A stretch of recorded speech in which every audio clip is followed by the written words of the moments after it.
hello students. Welcome to the YouTube channel of Get Set Law by IMS.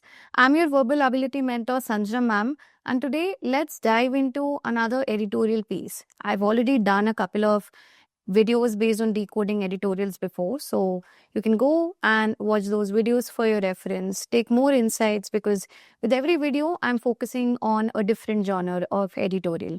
And today the topic that I've come up with is also quite unique, right? Something that has a greater tendency of getting asked in English language. It's more, narrative. It has a more of a fictional touch to it. It's nothing about social topics or legal topics or economic topics, right? So it's a personal narrative by the author himself, okay?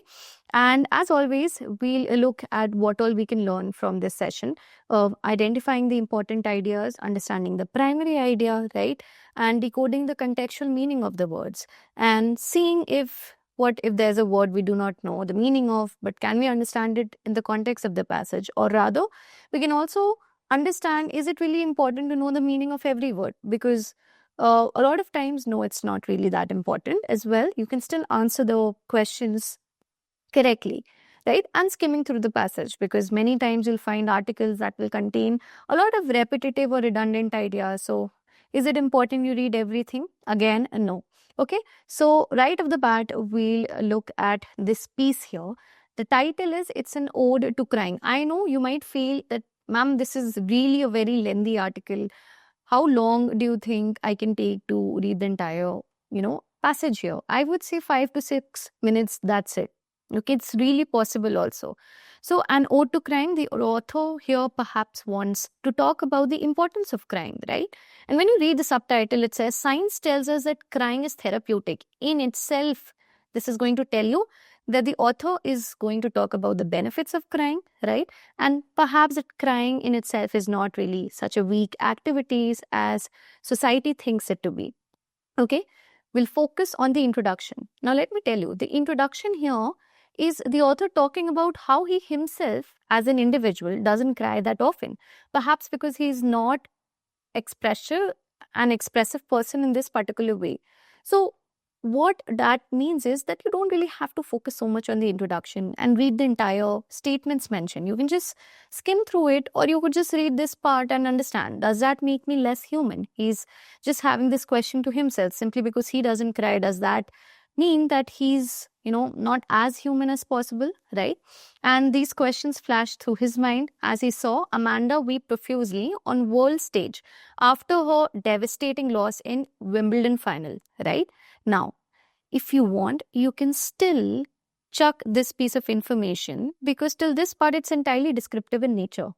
But the author says, I thought it was honest. It made me reflect not just on her tears, but on my own absence of them and what society makes of both, which means the society has an opinion on people who cry and on people who do not cry. Okay? Because, and this is really important, that we have come to equate crying with weakness. Crying is literally thought of as weakness. Somebody who's expressing their emotions through crying, they're thought of as weak. This is how society equates crying to weakness, okay, or a loss of control here. I'm just highlighting important information, right? Especially for men, tears are seen as something to suppress.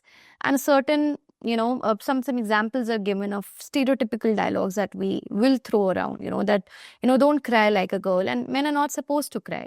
Okay, so now the author shifts the focus on the fact that even men can cry, because ultimately everybody is human to the core.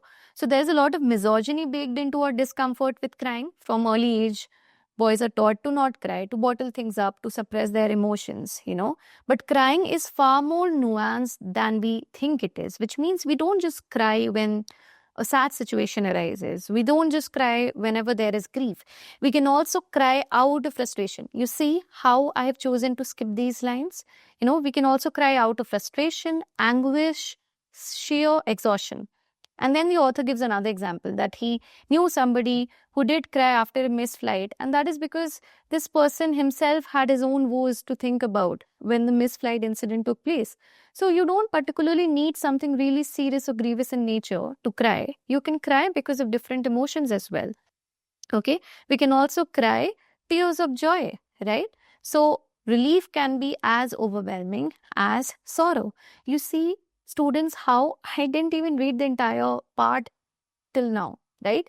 I'm just going through important pieces of information, which when I recap, I know this is what the passage is trying to convey, and then the author goes on to give examples of public figures crying, So in all, what he's trying to say is that those tears didn't diminish them. They didn't really make those people small who cried publicly on world stage, right? They made them more relatable, more deeply human. So to cry is to be human, is what the author is saying.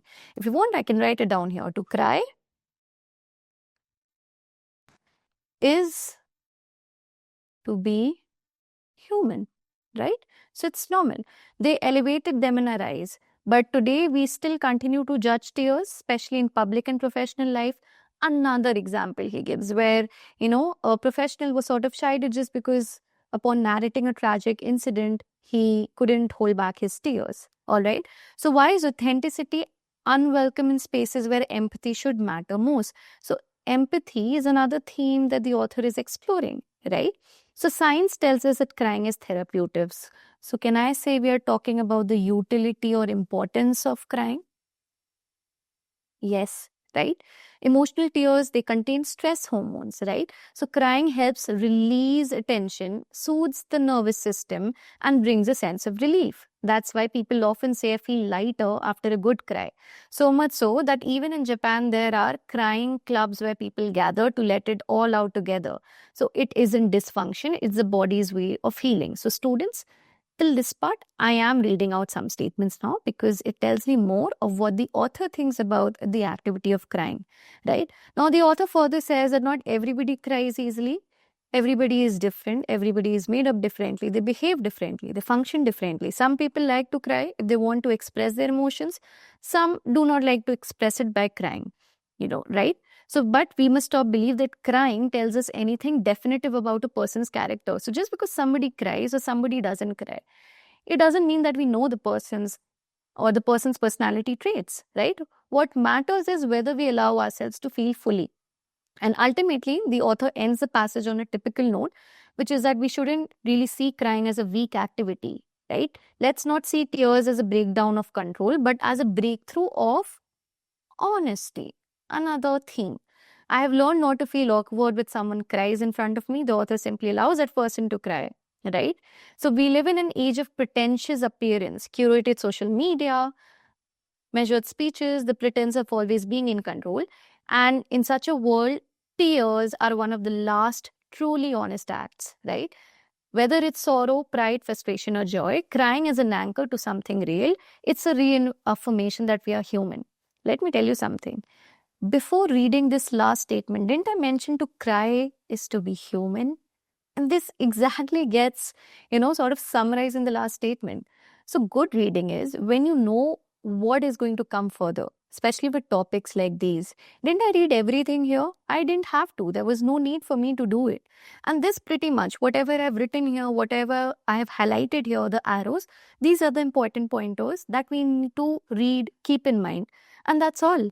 Now, so many different inference-based questions can be framed out of it. A couple of strengthen the argument questions can be made out of it. We can also make up a couple of, idiom-based questions, figure of speech questions also, right? So that's all there is to this passage. I hope you understood everything properly. If you like this, you let me know in the comment section. And if you want more guidance, you can connect with the Get Set Law online team. We are here to help you with any query you have. Thank you so much, everyone. Have a great day.